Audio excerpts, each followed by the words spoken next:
In the mid-80s, Ratt was one of the biggest metal bands, but by 1988, they released Reach for the Sky. Was this the beginning of Ratt's decline? That's what I want to talk about in today's video. Reach for the Sky was the first Ratt album that I had ever bought as a new album. I bought it right after hearing the lead single, Way Cool Jr. Back then I had the CD, which got lost over the years, but I recently found this one on vinyl at a Mexico City street fair.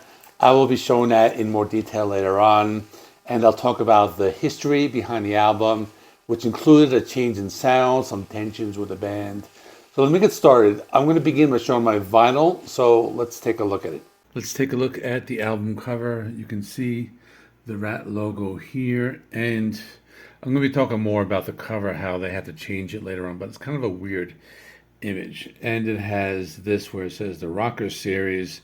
If you saw my episode on Twisted Sister, that also had that. So it's from the same label. Here are the song titles. As you can see, they are in English and Spanish because I bought this one in Mexico City. Here's some more artwork. And it says, produced by Beau Hill and Mike Stone. I'll be explaining that in more detail later.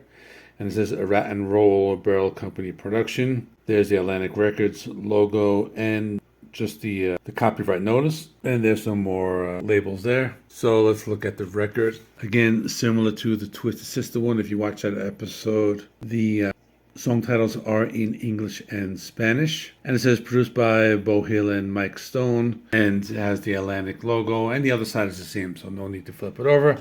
Let's get back to the video. Before the album was released, there were a few important events that transpired. The previous album was called Dancing on the Cover. It was released in 1986. It was also their first album that didn't feature a female model on the cover, so it was their attempt at being taken seriously. Although maybe they shouldn't have used the word dancing in the title, but that's neither here nor there. But anyway, Dancing on Undercover was also a shift towards a heavier sound. The band then toured in 1987 with Poison.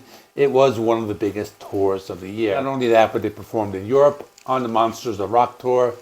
Now it's time to prepare for the next album, Reach for the Sky, which is the album in question. The band initially worked with a new producer, Mike Stone, who had previously worked with bands like the Beatles and Queen. However, the band was not happy with his work, so Atlantic Records intervened and brought back their longtime producer, Beau Hill, to assist Stone and salvage the album. Allegedly, the initial recording sounded really bad, so Beau Hill was given full creative control and the challenge of having to fix the album.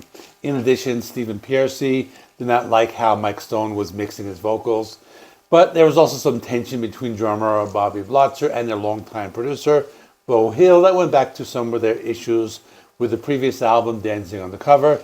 In addition, the other band members were also becoming difficult to work with. Despite these internal tensions, the band maintained their classic lineup of Stephen Pearcy on vocals, Robin Crosby on lead guitar, Warren DeMartini also on lead guitar, Juan Crosier on bass, and Bobby Blotzer on drums. But here's the thing. On the new album, Reach for the Sky, they decided to move away from the heavier sound of Dancing on the Cover and move towards a bluesy and glam rock sound. The album, Reach for the Sky, was released on November 1st, 1988. It sold pretty well. It was certified platinum and peaked at number 17 on the Billboard 200. But the critics were not very impressed.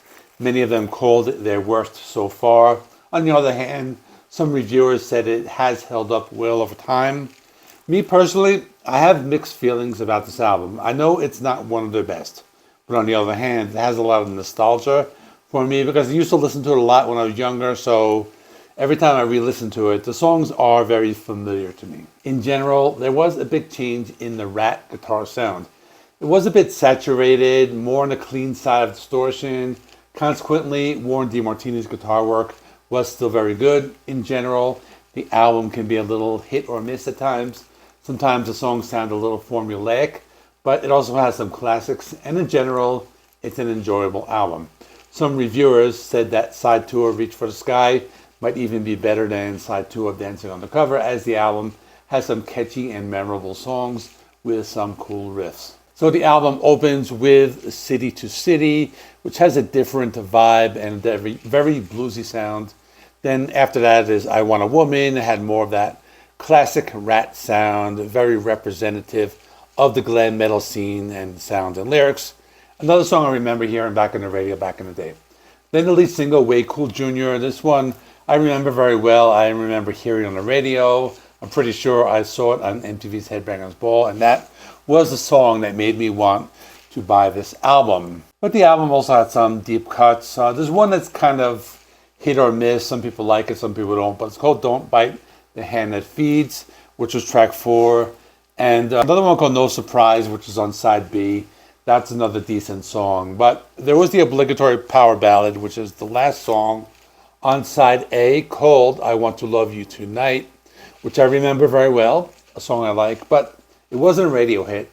On the contrary, there were some songs that delved into heavy metal territory, such as the track Chain Reaction, which opens up side 2, a heavy and fast-paced rocker, another one with that classic Ratt sound. Then there was one of those songs, which I'll call it a semi-ballad, called What's It Gonna Be, kind of an upbeat song, and that is the penultimate song on side 2. That song was planned for the 3rd single, but it was not released due to the album's performance. Interestingly, it was brought back as a B-side for the lead single from the Detonator album as an attempt to drive listeners back to this album, Reach for the Sky. And the album that closes is called What I'm After, which is just okay, and a lot of reviewers called this one very formulaic. The album received a lot of negativity in general.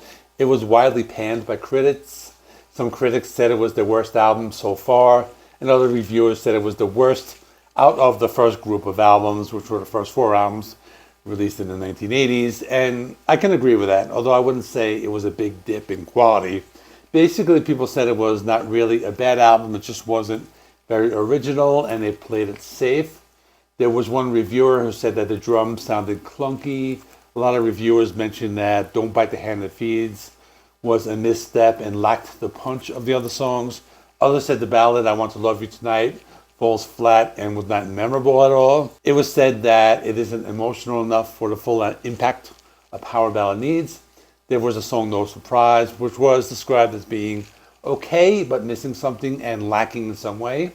And also similar to Don't Bite the Hand That Feeds. Some fans said that most of Ratt's albums had filler tracks, and this was no exception to the rule. Finally, there was a lot of criticism with the album cover. Many thought it was confusing, and supposedly the original album cover showed a statue with a bare breast, but they changed it to avoid controversy, and now it just looks weird because you don't really know what this person is. So let me know in the comments what you thought of the album. It's not one of my favorites, but it's also a very nostalgic album for me. I recently did a review of Stay Hungry by Twisted Sister, and the vinyl looks very similar. I'll stick it right there. And it's also the same Atlantic label, so you can check that out. In the meantime, thanks for watching. Please like and subscribe to the channel. I do content related to physical media on this channel. I will see you in the next one.